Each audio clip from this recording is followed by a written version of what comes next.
Welcome to Shelby Stitcher. This is Joan Parker. I'm so glad you've joined me again today. This is the second part in my series on my bullet journal, and today I'm going to focus on the tools that I use. The first one is my ruler template. Now, the only things I use in here regularly is this circle, this oval, is the one that I use to put a line around my project numbers. I also use this scalloped edge at the top to put lines to divide one day from another. I use this little circle to put a circle around another letter that I use as a reference, and they have all sizes and different types of shapes on here. The squares, very long skinny ovals, hexagons, pentagons, triangles, diamonds, and I've used them for different things. So that's the first tool. You don't even really need this. I just like to keep things very standardized. And the second thing that I use the most, and I use these every day, is a set of colored pencils. I have a lot of grandchildren, and when they come to my house, they like to color or draw. So I already had several sets of colored pencils on hand, and I was quick to corral them into a coffee mug, which I showed in my reel yesterday.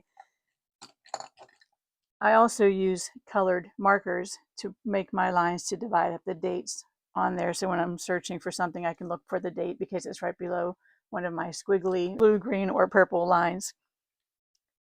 The use of the colors, the color pencils, you can see here's a sample for one of my pages, and I have a different color for every part of the process. There's repaired is pink, the center is pieced is blue, the borders are on is brown, the backing is pink, the quilting is orange, being labeled is green, and being bound is purple.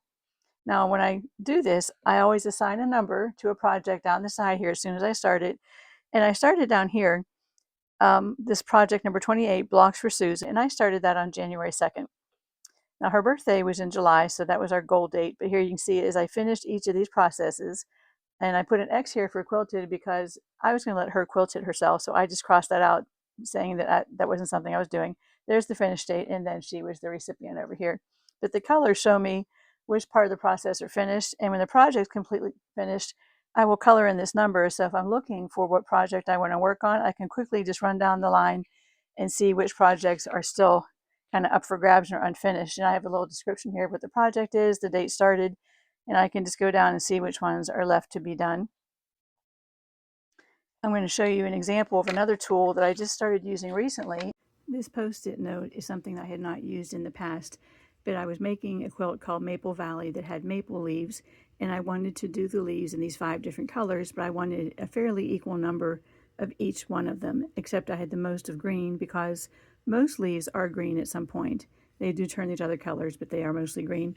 So I could easily move this from one page to another in my journal so that when I was working on it for the day, I could just add tally marks as I completed blocks. And I made it to stick out over the edge of the book a little so I could easily find it when I went to move it. There are many other tools you can use for these journals, but I didn't want to be working on my journal presentation more than I was working on my project, so I keep it fairly simple.